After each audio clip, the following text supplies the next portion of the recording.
Cara de Sapato passou por todas as fases de uma carreira completa, desde uma promessa a uma decepção até uma volta por cima. Mesmo que por meios não muito convencionais, Cara de Sapato conquistou e está no caminho de conquistar feitos que nem mesmo as maiores lendas conseguiram. Essa é a sua história. Antônio Carlos Júnior, o Cara de Sapato, nasceu em João Pessoa, na Paraíba, mas rapidamente se mudou para Salvador, na Bahia. Segundo o próprio, Sapato era uma criança muito agitada e hiperativa, passando por diversos esportes na sua infância, porém ao se tornar um adolescente, uma arte em específico chamou sua atenção, o jiu-jitsu. Treinando na academia de Yuri Carlton, Sapato já impressionava seus companheiros de treino desde a faixa branca, um deles sendo a lenda Júnior Cigano. Sua dedicação ao jiu-jitsu continuou muito forte até mesmo quando ele se mudou de volta para João Pessoa, devido à separação de seus pais, treinando com o mestre Helder Medeiros. E foi em João Pessoa que o apelido Cara de Sapato surgiu. Claro, o Ricardinho ele é professor do meu professor, né, que é o Helder. Pô, ele gosta de botar apelido em todo mundo, ele é, gaiato pra cacete, então tava ali falando, não sei o que, aí ele tem um queixão, aí eu, bora queijo de faraó. Aí ele, e tua cara aí que parece um sapato bico fino e tal, aí a galera, cara de sapato, eu claro que eu odiei, né, que quem é que vai gostar de um apelido desse? Meu irmão, odiei o apelido e por conta disso a galera não parou de chamar, né? A trajetória do Sapato no jiu-jitsu foi muito intensa, conquistando diversos campeonatos um atrás do outro, incluindo campeonatos brasileiros, sul-americanos, pan-americanos e mundiais, além de diversas medalhas de ouro, o que o levou a passar de faixa azul para faixa preta em apenas 2 anos, o que é muito impressionante. Porém, durante esse período, Sapato também adquiriu um dos maiores traumas de sua vida, o que o acompanha até hoje. Em 2011, um amigo e companheiro de treino do Sapato foi assassinado. Ele não presenciou o crime em si, mas ficou ao lado de seu amigo até a chegada do IML. Eu cheguei depois na cena e eu vi ele lá. E aquilo acho que mexeu muito comigo, sabe? E foi mexendo acho que com todo o meu sistema fisiológico e com alguns estresses que eu já estava passando naquela época também, juntou tudo e virou essa bola de neve, se tornou uma síndrome de pânico. Uma experiência que fez com que ele desenvolvesse a síndrome do pânico, a qual ele conseguiu superar com terapia, medicação e sessões de coaching, mas que ainda aparece até hoje.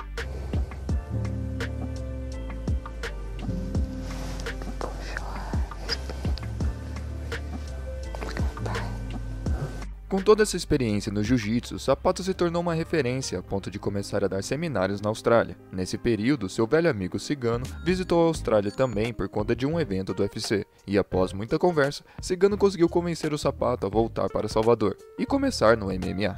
De volta em Salvador, Sapato voltou a treinar com Yuri Carlton o jiu-jitsu, além de começar a treinar boxe com o mestre Dória, o que o levou a conhecer o seu até então amigo e futuro inimigo, Paulo Borrachinha. Sapato estreou no MMA no ano seguinte, contra Celivaldo Pereira, que não parece ser nenhuma ameaça para ninguém, finalizando com um katagatame no primeiro minuto do primeiro round. Sua segunda luta veio 1 mês e meio depois, contra Jerônimo Ribeiro, que apesar de ter um cartel melhor do que o Celivaldo, ainda assim não era nada impressionante, o que levou ao mesmo resultado. Vitória do Sapato com um katagatame no primeiro minuto do primeiro round. Depois disso, uma oportunidade de ouro surgiu, fazer parte da primeira seleção de lutadores para a terceira edição do reality The Ultimate Fighter Brasil, ou só TUF Brasil. Porém, era necessário um mínimo de 2 vitórias e 3 lutas no cartel, o que obrigou o Sapato a pegar uma luta contra Edinaldo Novaes no mês seguinte. E como era contra um lutador muito melhor que os 2 primeiros, Sapato precisou de mais 3 minutos para finalizar a luta, com uma chave de braço aos 4 minutos do primeiro round. Para quem não sabe, o TUF é um reality show em que 16 lutadores são divididos em 2 equipes, lideradas por uma estrela do UFC cada. Esses lutadores passam a viver na mesma casa, treinando com seus companheiros de equipe e lutando contra os lutadores da equipe adversária. Os vencedores de cada categoria assinam um contrato com o UFC e os treinadores se enfrentam numa luta no futuro. Com o cartel regularizado, Sapato fez sua luta de entrada para a casa do TUF contra Guilherme Viana. No começo, os dois estavam só se estudando, até que o Sapato tentou uma queda, e Guilherme defendeu de primeiro momento, mas foi levado para a grade, onde ele finalmente foi quedado. No chão, Sapato fez um pouco de ground and pound até que o Guilherme conseguiu afastá-lo com as pernas, o que não durou muito tempo. De volta ao chão, não aconteceu muita coisa até o Guilherme usar a grade para se levantar. Mas ao se levantar, Sapato encaixou um overhand certeiro, que fez o Guilherme cambalear, mais 2 socos e o juiz encerrou a luta. De primeiro momento, era possível argumentar que a luta foi encerrada cedo demais, devido ao Guilherme não ter caído. Mas quando foram ajudá-lo, Guilherme não sabia o que tinha acontecido e acreditava que estava indo para o segundo round, o que mostra que o juiz fez um excelente trabalho. Essa performance impressionou bastante um dos capitães de time, o Chael Sonnen, que disse, abre aspas, tudo que ele solta é muito rápido e muito forte, e ele tem a atitude certa. Esse cara vai ser um problema, fecha aspas. Porém, apesar desses elogios, quem o selecionou foi o Wanderlei Silva, com a primeira escolha dos lutadores do peso pesado, fazendo com que ele ficasse na mesma equipe do seu até então amigo, Paulo Borrachinha. E esse Tuf... não me entenda mal. Como fã do esporte, eu apoio toda forma de divulgação possível. Porém, como era necessário ter algo apelativo para o público não fã de MMA, foram postos alguns elementos meio nada a ver, como a presença da Isabel Salgado do vôlei e a Rainha Hortência do basquete como assistentes dos técnicos. O que até passa, já que elas foram atletas de alto nível em seus respectivos esportes, mas ainda assim destoa um pouco. Ou então fazerem um concurso para quem seria a nova musa do UFC brasileira, e o pior de todos para mim, umas provas ridículas como futebol na lama e canoagem, que tinha como recompensas coisas supérfluas, como fazer um time servir um jantar para o outro, mas nem tudo foi ruim. Na realidade, os pontos positivos superam os negativos para mim, pontos como a rivalidade entre o Wanderlei e o Sonnen, que gerou um dos maiores memes de todos da história do TUF. I can't let you get close. E no caso do nosso protagonista aqui, Sapato teve algumas situações como encanar com a limpeza, o que acontece até hoje. Você tá dizendo que você tá certo? Não é que todo mundo vai tomar café da manhã. Mas aí todo mundo tem que usar a panela sua suja. Meu irmão, ali era manteiga, brother. E o rompimento com o seu agora ex-amigo, Paulo Borrachinha. E aí foi treinar lá e a gente, tipo assim, se ajudando. E, pô, eu tinha carro lá em Salvador, porque eu tava morando lá. Então pegava ele, a gente dava um rolê, ia pra um canto, ia pro outro, ia pro treino. A gente se ajudava, entramos junto na casa, entramos no mesmo time, o time do Wanderlei. Pô, feliz da vida, né? E eu, pô, caraca, que massa, velho. E lá dentro, meu irmão, o cara criou uma inimizade com geral. Tipo, ajudei o cara, a gente entrou junto na casa, sabe, a gente tava treinando junto, a gente era do mesmo time. E aí alguém do outro time foi falar assim, pô, o cara de sapato tem um jiu-jitsu bom, né? Aí ele falou, é. Aí o cara virou assim, é? Como assim é, pô? Como assim é? Ele, eu já peguei ele no treino. Coisas desse tipo assim, né? Tipo, não. Comentáriozinho desnecessário, não só um comentário desnecessário, foi ridículo esse comentário dele, entendeu? Pô, meu irmão, pô, Bochecha. Bochecha, velho, é um cara, meu irmão, você vai pegar ele no treino, mas tu tem os 13 títulos mundiais do cara, na competição você vai se doar 100%, no treino você tá ali pra arriscar, entendeu? Pra fazer, meu irmão, pra aprender e tal. Eu duvido alguém que nunca bateu no treino. O que acontece na academia, o que acontece no tatame, morre no tatame, então não deve estar saindo pra comentar nada pra ninguém. Você tem todo motivo de ficar do jeito que você quiser, cara. Eu já pedi desculpa. Você não... Alguém viu ele pedir desculpa? Eu tô pedindo. Pronto, então me desculpa, velho. Me desculpa, eu fiquei chateado. Pô, até assim pra pedir desculpa é difícil, velho. Sua primeira luta dentro da casa foi contra Edgar Magrão, e não durou muito tempo.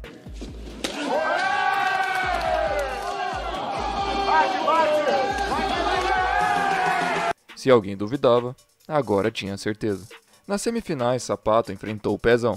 Agora só faltava ver se servia. Pezão, que é um lutador do UFC hoje em dia, foi quem pediu essa luta, alegando que queria bater no Sapato devido às brincadeiras de passar a mão na bunda dos caras, dizendo, abre aspas, minha mulher, meu pai e minha filha vão estar vendo isso. Que exemplo eu vou estar dando? Fecha aspas. Essa era uma luta problemática para o Sapato, já que o Pezão era 10 quilos mais pesado e demonstrou bastante domínio no chão em sua última luta. Na luta em si, eles começaram a trocar logo de cara, até que o Pezão levou a luta pra grade por um breve momento. Eles voltaram a trocar de uma forma mais comedida, até o Pezão levar pra grade mais uma vez. Após um tempo no clinch, Sapato conseguiu sair da grade e levar a luta pro chão. Não demorou muito pro Pezão se levantar, mas no processo ele acabou dando as costas, o que permitiu o Sapato dar uma queda sofrida e ir direto para o mata-leão, acabando com a luta e carimbando sua vaga na final. Na final, ele enfrentou o Vitor Miranda. Vitor era um cara com uma história trágica, perdendo seu filho de apenas 4 anos de idade. Ele também passou por um momento tenso ao ter que lutar contra seu amigo, o Montanha, o qual ele nocauteou, e tendo um nocaute técnico em sua segunda luta também. No dia da luta, Cara de Sapato abriu como favorito nas casas de apostas, porém lendas do esporte como Kenny Florian e Gilbert Melendez achavam que o fator de experiência e a motivação que a perda do filho trazia seriam pontos que trariam a vitória para o Vitor. A luta em si começou devagar, com o Vitor evitando o toque de luvas e dando alguns chutes na panturrilha, até o Sapato dar uma sequência que acabou na grade. Após um tempo na grade, Sapato acabou acertando uma joelhada lá embaixo. Eles então foram postos no centro do octógono. Os dois foram mais cautelosos para tentar qualquer coisa, até que o Sapato chutou a perna do Vitor, o fazendo desequilibrar, abrindo uma janela então para o Sapato iniciar uma sequência e colocar o Vitor no chão. Quando ele finalmente conseguiu se levantar, Sapato encaixou alguns golpes na saída do clinch. Eles então desaceleraram e terminaram o round com o Vitor dando alguns chutes na perna do Sapato, enquanto o Sapato devolvia com algumas sequências de golpes. No segundo round, Sapato mais uma vez tentou tocar as luvas, mas foi recebido com um chute na perna, o que é uma coisa que não se faz, aproveitar da cordialidade do seu oponente para golpeá-lo. Depois disso, Sapato conseguiu pegar um dos chutes do Vitor e assim levá-lo para o chão. Sapato depois de um tempo conseguiu ir para a montada, assim soltando alguns golpes. Vitor tentou uma raspagem, o que levou o Sapato para 100 kg e de volta para a meia guarda. De lá, o Sapato tentou uma chave de calcanhar, mas sem sucesso, levando o Vitor a se levantar, chutar um pouco as pernas dele e entrar na guarda do Sapato, onde ele quase foi pego em um triângulo e soltou algumas cotoveladas, até o Sapato tentar pegar as costas. O Vitor rotacionou de forma correta e os dois acabaram na grade. Saíram, Sapato soltou uma sequência e o round acabou. E no terceiro, eles se tocaram um pouco, até o Sapato conseguir mais uma queda. Após um tempo, Vitor conseguiu se levantar, mas logo em seguida Sapato conseguiu mais uma queda. Sapato tentava preparar um katagatame, mas o Vitor percebeu e conseguiu trazer o Sapato para a guarda fechada, na qual ele soltou alguns socos, até o Vitor conseguir se arrastar até a grade. Ele conseguiu usar isso para se levantar, mas logo em seguida, Sapato fez mais uma queda, já pegando as costas do Vitor, assim fechando um cadeado na cintura e buscando um mata-leão. Ao perceber que o Vitor estava rotacionando, Sapato aproveitou para ir para a montada, mas Vitor, persistente, conseguiu tirar o Sapato de lá, o jogando para 100 kg, e assim mudando de posições até o fim da luta, levando o Sapato a ganhar a luta por decisão unânime, ser o novo The Ultimate Fighter e assinar com o UFC. Em sua próxima luta, era esperado que o Sapato baixasse de categoria, indo assim para os pesos médios, já que ele era bem leve para os pesados. Porém, por conta de sua síndrome do pânico, Sapato optou para ir para os meios pesados, o que fazia com que ele tivesse a difícil tarefa de perder 2 kg para a luta. Sua próxima luta foi contra Patrick Cummins. Patrick foi 2 vezes wrestler All-American e supostamente fez a lenda Daniel Cormier chorar nos treinos. Ele vinha numa sequência de 2 vitórias e se sentia confiante para vencer, independente se precisasse ir para o chão ou para a trocação. Sapato reconhecia o perigo que Patrick apresentava, mas confiava em seu jiu-jitsu e dizia que sua trocação tinha evoluído muito ao treinar na academia Nova União. Nessa luta, eu tenho que ser sincero. Foi um atropelo. Tirando uma tentativa de chave de perna, uma ajoelhada voadora que pegou no ombro e uma tentativa de mata-leão no fim da luta, Sapato foi totalmente dominado pelo wrestling do Patrick, que vinha com uma pressão sufocante e golpes pesadíssimos. Parte dessa dominância pode ser atribuída à diferença de peso, já que diferente do Sapato, que só precisava perder 2 kg para a luta, Patrick perdia tanto que quase não bateu o peso. Tanto que esse foi o motivo que fez o Sapato anunciar em seguida que iria para o peso médio. Ele salientou que o peso não foi o único motivo de sua derrota, que cometeu uns erros na luta e nos treinos também, mas que acreditava que nos médios ele teria mais sucesso. Por conta disso e vendo que precisaria ter mais experiência contra wrestlers, Cara de Sapato junto com sua equipe perceberam que se mudar para os Estados Unidos era o que fazia mais sentido. Assim, Cara de Sapato passou a treinar na American Top Team, o que o levou para sua próxima luta contra outro campeão do TUF, o Ed Gordon. Gordon era o clássico porradeiro, não chuta, não tem wrestling, não tem jiu-jitsu, mas tem uma mão pesadíssima. Um perfil que consegue chegar muito longe, mas contra oponentes mais completos, não se cria, o que já era evidente na sequência de 3 derrotas que ele tinha até então. No primeiro round não aconteceu muita coisa, já que o Cara de Sapato queria ir para o chão, e era impedido pela força do Gordon. Porém, com o passar do tempo, essa força foi sumindo, permitindo o Sapato ter uma queda e aplicar vários golpes no chão até o fim do round. No segundo, Sapato decidiu ficar na trocação, e encontrou bastante sucesso até o minuto final, onde levou a luta para o chão, aplicou alguns golpes e ainda tentou uma chave de perna. E no terceiro, Sapato buscou a luta agarrada muito mais cedo, e apesar de sofrer um pouco para conseguir a queda, ela veio. No chão, não demorou muito para o Sapato pegar as costas do Gordon. 2 minutos depois, ele finalizava com o mata-leão. Com essa performance, Sapato não precisou de muito tempo para voltar ao octógono, já que 6 meses depois, ele iria enfrentar o Kevin Casey. Porém, essa luta teve um desfecho terrível. Logo na primeira interação entre os dois, Sapato acidentalmente enfiou o dedo no olho do Kevin, que imediatamente disse para o juiz que não conseguia mais enxergar por aquele olho, levando a luta a não ter resultado, o famoso no contest. Esse resultado foi algo que frustrou bastante o Sapato, já que, segundo ele, sua preparação foi perfeita, e como era uma luta entre 2 faixas pretas de jiu-jitsu, seria um duelo interessante. Ele até pediu uma revanche imediata, mas nada veio disso. Sua luta seguinte foi contra o judoca olímpico Daniel Kelly, na Austrália. Uma luta que, quando anunciada, alegrou muito o Sapato, já que ele já morou na Austrália por 6 meses e, segundo ele, teve um dos, se não o melhor, ano de sua vida. Para essa luta, Sapato acreditava que ele levava vantagem em todas as áreas, já que mesmo reconhecendo o perigo de um excelente judoca, confiava que seu jiu-jitsu prevaleceria. No início da luta, parecia que seria uma noite fácil para o Sapato, já que não demorou muito para ele botar para baixo e pegar as costas, e ficar lá literalmente o round inteiro, até encaixar uma chave de braço, mas com pouco tempo no relógio. No segundo round, Sapato trocou mais e teve várias tentativas de quedas defendidas, a ponto do Kelly conseguir pegar as costas do Sapato e soltar um ground and pound. Porém, depois de um tempo, Sapato conseguiu uma queda também, pegando as costas, mas não perfeitamente, permitindo o Kelly escapar sem nenhum dano, levando eles a trocar um pouco até o fim do round. No terceiro, era nítido que tantas quedas não convertidas tinham esvaziado o tanque do Sapato, já que ele nem esperou o banquinho para sentar entre os rounds e, ao acertar uma joelhada ilegal no clinch, também se sentou enquanto o juiz verificava com Kelly se estava tudo bem. Então, quando Kelly defendeu mais uma queda do Sapato, ele não se segurou para aplicar diversos socos para encerrar a luta. Meses depois, Sapato atribuiu a derrota à má preparação. Abre aspas. Ele era duro, frustrou minhas tentativas de finalização, mas essa questão da dieta eu fiz muito errado. Não fiz o acompanhamento ideal. Me senti muito fraco nos treinos, tive uma lesão que me deixou 2, 3 semanas sem treinar direito, fora a viagem, 14 horas de fuso horário, um conjunto de coisas que mexeram comigo, além do mérito dele de ter me finalizado no terceiro round. Fecha aspas. Sua próxima luta foi contra Leonardo Leleco. Leleco era um cara com mãos muito pesadas, que aguentava muita porrada e era faixa preta de jiu-jitsu. Uma luta que não agradou muito o Sapato ao ser anunciada, pelo fato do Leleco ser brasileiro, mais especificamente baiano.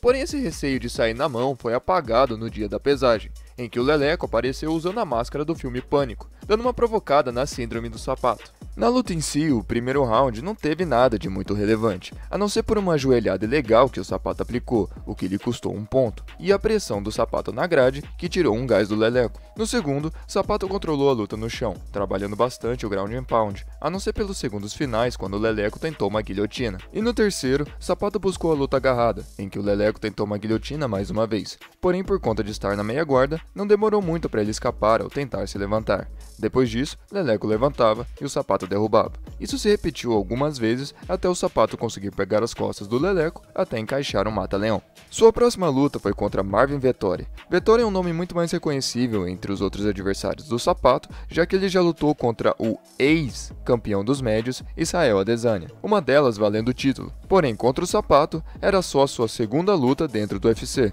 Quando a luta foi anunciada, Sapato ficou muito feliz com o casamento, já que apesar de completo, Marvin sempre buscava a luta agarrada, especialidade do Sapato. A luta em si já começou com um susto, já que nos primeiros 15 segundos, Sapato já enfiou o dedo no olho do Vettori, e já sabemos o que aconteceu da última vez que ele enfiou o dedo no olho de alguém. Para corroborar esse medo, essa luta estava acontecendo no mesmo mês, no mesmo local e com o mesmo juiz da última vez. Porém, nada veio disso. Eles então trocavam mais golpes, até o Sapato dar mais uma dedada, mas dessa vez, bem menos intenso. Eles trocavam um pouco mais, até que o Marvin desse uma dedada dessa vez. Eles então trocaram um pouco, até o Sapato levar a luta para a grade, e controlar no clinch até o fim do round. No segundo, eles trocavam um pouco, até o Sapato levar para o clinch. Não ficou muito tempo por lá, voltaram a trocar. Marvin levou para o clinch, não ficou muito tempo também, trocaram um pouco mais, até o Marvin levar para o chão, castigando o Sapato com cotoveladas até ele conseguir se desvencilhar e acabar o round.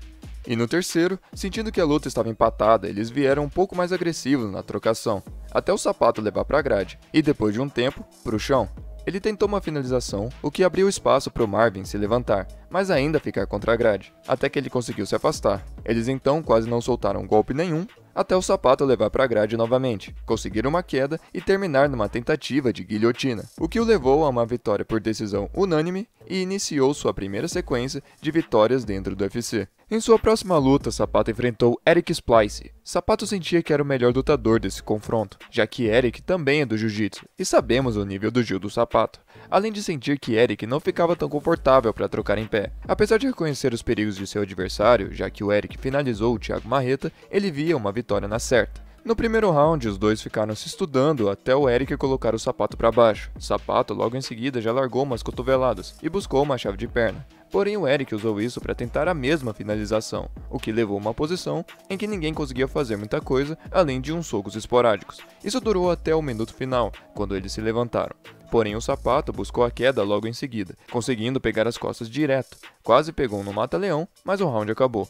No segundo round, Eric buscou a queda, mas acabou ficando por baixo. Enquanto o Sapato tentava mudar de posição, Eric tentou mais uma vez uma chave de perna, mas o Sapato usou isso para pegar as costas. Ficou um tempo por lá, até cair na guarda borboleta do Eric. Sapato então deu um pouco de espaço, e assim que o Eric se mexeu, ele pegou as costas novamente, e após 1 minuto lá, ele finalizava com o mata-leão. Em sua entrevista pós-luta, Sapato disse, abre aspas, eu sou cria do UFC, amo lutar por esse evento, precisei das idas e vindas e aprendi nas derrotas, estou maduro o suficiente para enfrentar qualquer um da categoria, pode vir qualquer um que eu estou pronto, eu vi que o jogo de chão era o jogo dele, ele tem umas chaves boas, mas eu nasci lutando jiu-jitsu, isso aqui é a minha casa, quem quiser tentar lutar no chão comigo vai ter problema, UFC, quero o vencedor entre Dan Kelly e Derek Bronson, para mim seria ótimo, fecha aspas. Em entrevistas seguintes, Sapato também disse que estaria satisfeito em pegar o vencedor de Weidman vs Gastelum, buscando assim alguém para entrar no ranking. Esses pedidos não foram atendidos, e ao invés disso, ele foi emparelhado contra Jack Marshman, um anúncio que não o incomodou, já que ele disse acreditar nos planos do UFC. E não se preocupava tanto assim com seu oponente, já que ele disse, abre aspas, o que eu acho dele é melhor eu nem falar para ele não ficar com raiva de mim e querer me bater forte. Deixa eu guardar pra mim, vai que ele fica com raiva.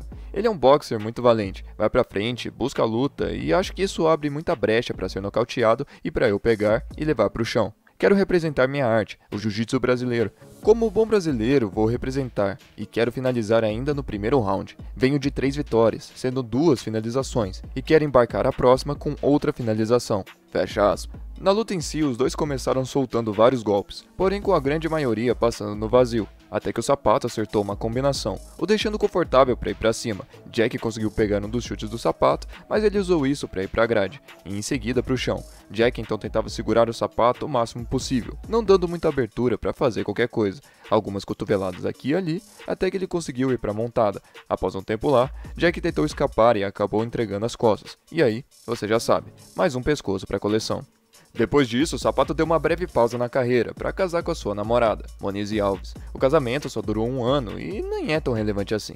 Mas eu só tô falando disso porque hoje em dia ela é casada com outro ex-BBB, o surfista Chumbo, que foi o primeiro eliminado do BBB 20. E... que mundo pequeno, né? Nesse período de inatividade, Sapato buscava uma luta contra grandes nomes como Michael Bisping, Kelvin Gastelum e Chris Weidman, mas acabou sendo emparelhado contra Tim Bolt.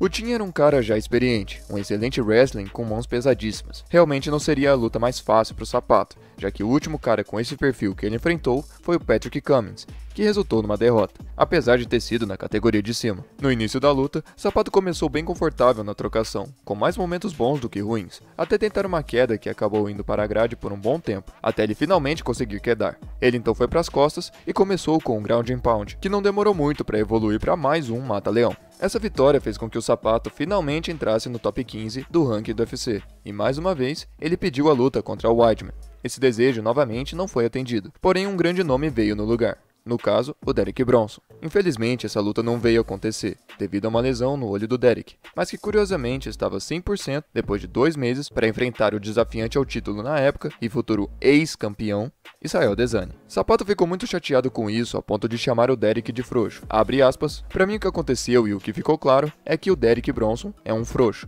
Das últimas 5 lutas ele perdeu 3, a última luta foi uma derrota para o Ronaldo Jacaré, e ele sabe que eu poderia complicar a vida dele na parte do grappling, que é o que ele tem de melhor. A gente sabe que ele tem uns nocautes, mas não é um cara técnico. Eu não vejo aquilo, na verdade, como mérito dele, mas sim a sorte de ter uma mão pesada e teve alguma sorte com aquela mão esquerda dele. Eu acho que ele viu essa oportunidade de lutar com o Israel Adesanya, que é um cara que não tem grappling, e achar esse espaço para pegar a vitória no duelo. Realmente, fiquei muito decepcionado. Fecha aspas. Além de ficar chateado com o próprio UFC por ter criado essa situação. Abre aspas, o UFC é um business. Eu não sei a forma que eles veem isso. Acredito que não seja nada pessoal. Mas eu não entendo. Eu até vim para uma reunião com Dana White na última semana e pedir um pouco mais de credibilidade nessas coisas, porque eu acredito que eu tenho muito a oferecer. Fecha aspas. Com a luta desmarcada, Sapato aceitou uma luta contra o Elias Theodorou, que descansa em paz.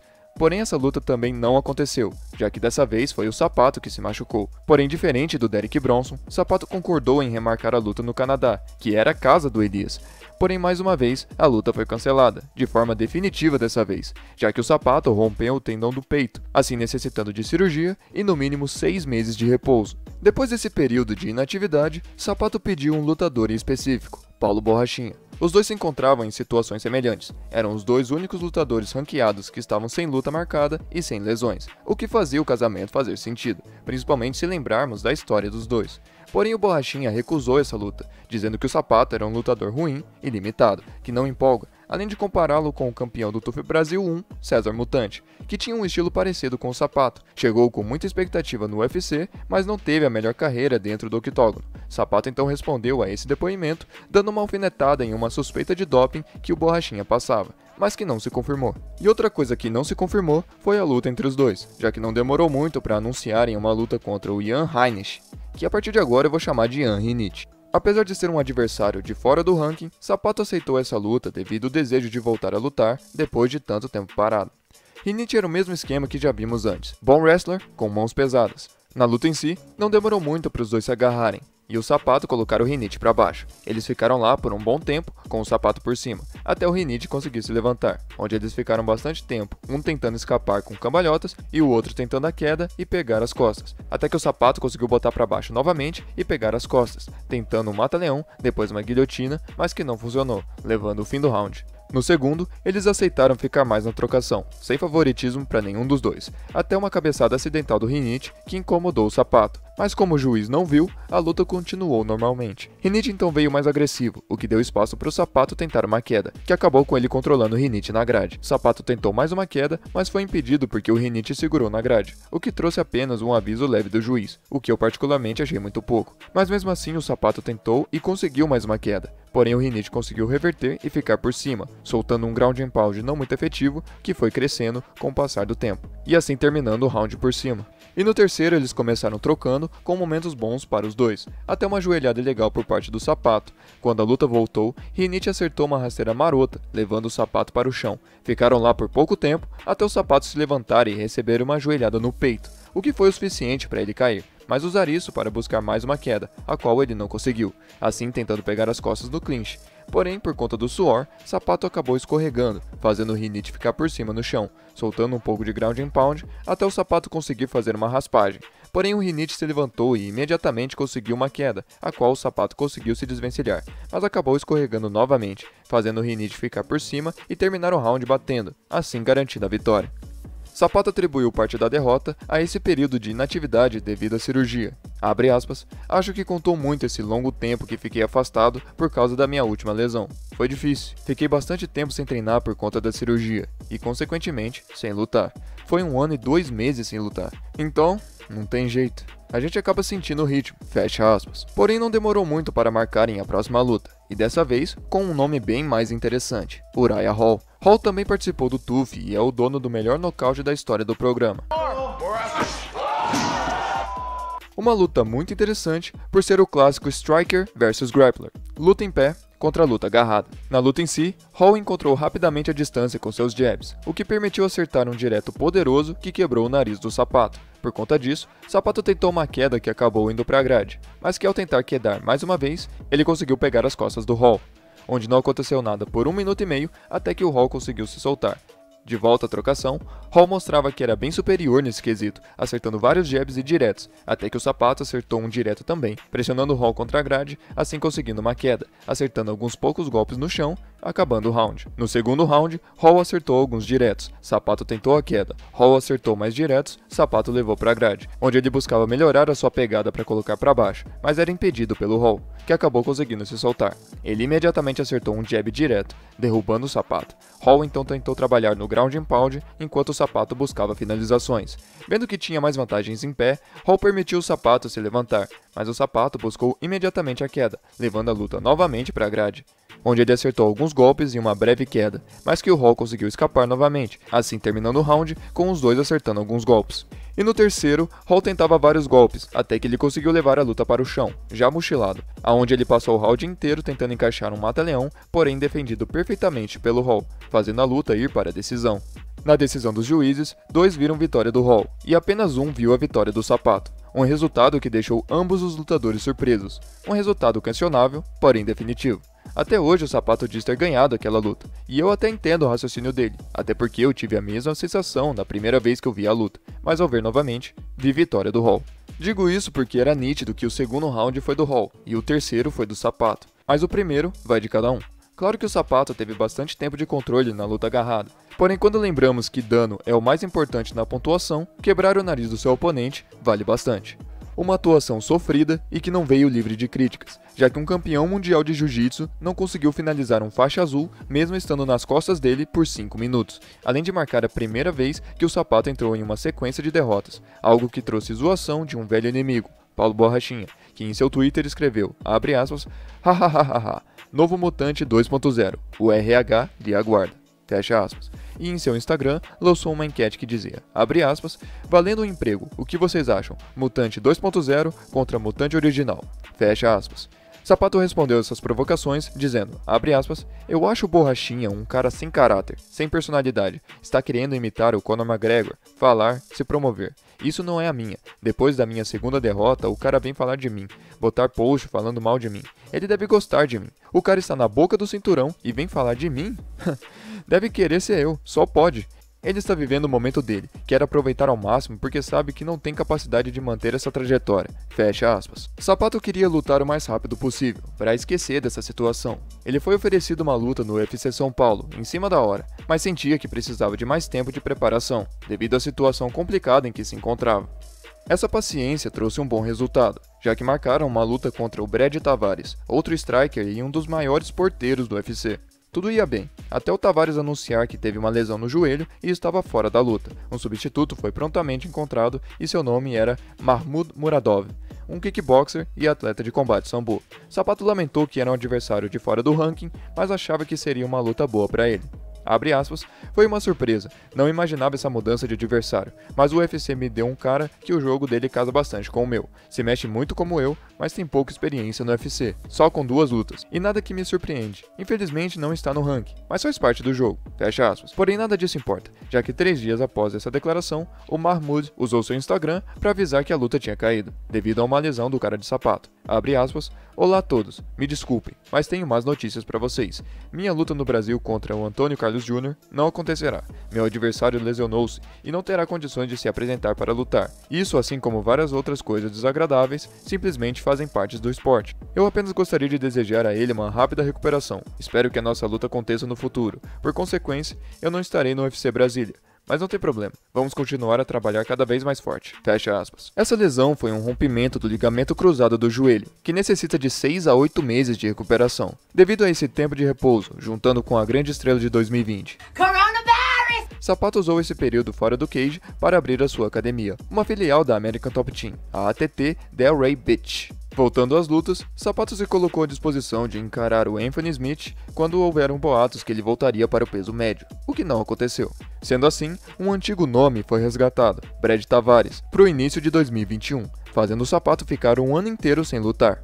Essa luta foi interessante antes mesmo de começar, já que em uma entrevista, Tavares acusou o Sapato de espionar seu treino. Abre aspas, sei que meu adversário foi falar com alguém com quem eu treino, com quem ele costumava treinar, para tentar conseguir um pouco de informação privilegiada. Simplesmente ri disso. Você me parece fraco quando faz. Ele tentou perguntar e obter algumas informações. Não sei, só me parece fraco se você tem que fazer isso, mas tanto faz. É guerra.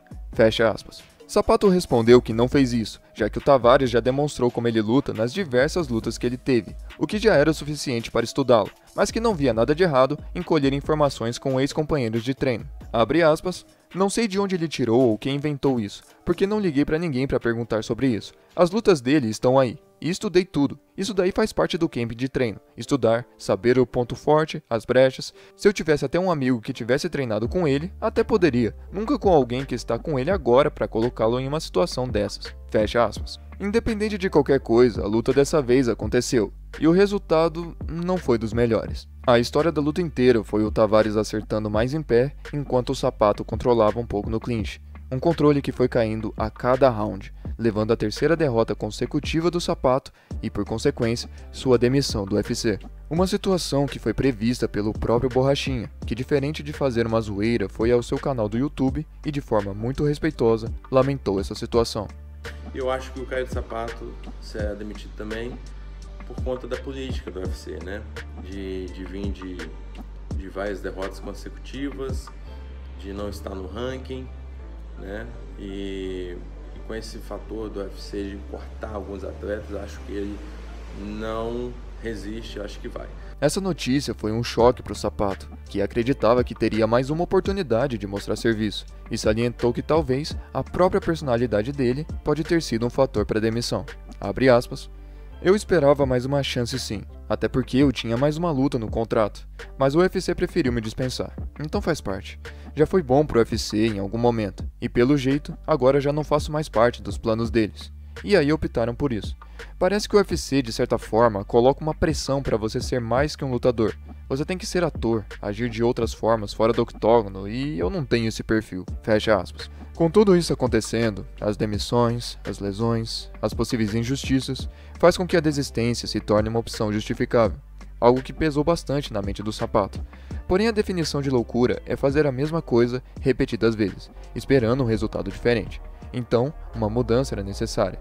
E essa mudança veio no nome de Ali Abdelaziz. Ali é um dos, se não o empresário de lutadores mais bem sucedido da história, tendo como clientes várias lendas do esporte. E agora, o mais novo nome dessa lista era o Cara de Sapato. E juntos, eles fechavam uma nova parceria. Sapato agora seria um lutador da Professional Fighters League, a PFL. A PFL, diferente do UFC, possui um sistema de GPs, o famoso campeonato, só que um pouco diferente. Começamos na temporada regular, onde 12 lutadores em cada categoria têm 2 lutas casadas aleatoriamente. Ao participar dessas lutas, os lutadores recebem pontos baseados em sua performance. Se perder, o lutador não ganha nenhum ponto. Se empatar ou der no contest, como naquela luta do Sapato com Dwayne Casey, cada lutador ganha 1 ponto, e se vencer, o lutador ganha 3 pontos. Porém, se o lutador ganha por nocaute ou finalização, ele ganha mais pontos. Se for no terceiro round, ele ganha 1 ponto a mais. Se for no segundo, ganha 2 pontos. E se for no primeiro, ganha 3. Esses pontos serão usados para formar um chaveamento, como no futebol, mas apenas os 4 com mais pontos se classificam para os playoffs, ou mata-mata, que apesar de chegar perto, não é literalmente. Quem perder vai para casa, e quem vencer vai para a final, e quem vencer a final leva o prêmio de $1 milhão. Sapato já chegou animado na PFL, dizendo que já tinha interesse nesse sistema diferente já fazia um tempo, e já que as lutas na PFL são mais frequentes, ele não faria mais o corte de peso, voltando para os meio pesados, onde ele se sente mais confortável. Abre aspas. Estou feliz demais por ter fechado com a PFL. Desde que eu estava no UFC, eu conversava com alguns amigos e falava o quanto eu gostava desse sistema adotado pela PFL. Os GPs valendo $1 milhão sempre me deixou bem animado. Quando eu saí do UFC, o pessoal falou de outras organizações, mas deixei claro para o meu empresário que eu queria ir para a PFL mesmo.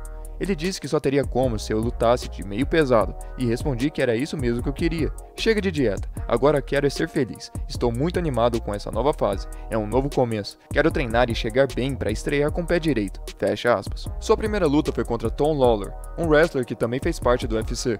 A luta foi rápida, com o Sapato colocando para baixo e conseguindo uma guilhotina depois de um tempo, trazendo 6 pontos para ele, o que é o melhor começo possível. Sua segunda luta foi contra Vini Magalhães, um jiu-jiteiro mais velho, que já passou pelo UFC e até fez parte do time do Chael Sonnen no TUF Brasil 3. Essa luta acabou rápido também, mas o resultado não foi dos melhores, já que o Sapato acertou uma forte joelhada ilegal no Vini, a ponto dele não conseguir continuar na luta, o que levou a um non contest e 1 ponto para cada, o que foi o suficiente para o Sapato ficar com a primeira posição do ranking, o que levou ele a enfrentar o argentino e ex-campeão do evento, Emiliano Sordi. Os dois trocaram provocações com a discussão Pelé versus Maradona, mas tudo no amor, porque eles já foram companheiros de treino. A luta em si foi bem pegada, com ambos acertando golpes e com o Emiliano impedindo as quedas do Sapato. Porém, quanto mais tempo se passava, mais o Sapato conseguia forçar o seu jogo, não de uma forma perfeita, mas o suficiente para fazer a diferença em uma luta apertada. Dessa forma, o Sapato foi para a final contra o Martin Hamlet, porque na outra semifinal, o César Mutante se lesionou na luta, fazendo com que não tivéssemos uma final de brasileiros, e impedindo o sonho do Borrachinha de ver o Mutante original contra o 2.0. Mas acho que foi melhor assim. Não demorou muito para o Sapato fazer a sua assinatura e terminar a luta no Mata-Leão, assim se tornando o novo campeão da PFL e um milionário. Com essa trajetória no evento, era nítido que ele seria um favorito para repetir no ano seguinte, e foi o que ele planejava fazer, conseguindo uma finalização no primeiro round e uma vitória por decisão na temporada regular de 2022, exatamente igual ao ano anterior, mas ele acabou se lesionando, tendo que sair da competição. Porém, o Sapato tinha dito que disputaria mais de $1 milhão de qualquer jeito, então, para concretizar isso, ele foi para o Big Brother Brasil 23, Antônio Carlos Júnior. Cara de Sapato. Uma promessa, uma decepção, uma redenção. Não é o melhor lutador do mundo, não é o mais empolgante do mundo, e não é o cara mais fácil de se lidar do mundo. Mas sem sombra de dúvidas é um guerreiro. Um guerreiro que, apesar das limitações impostas pela vida, continuou lutando. Um exemplo de superação e resiliência. Alguém que tem o meu apoio e a minha torcida.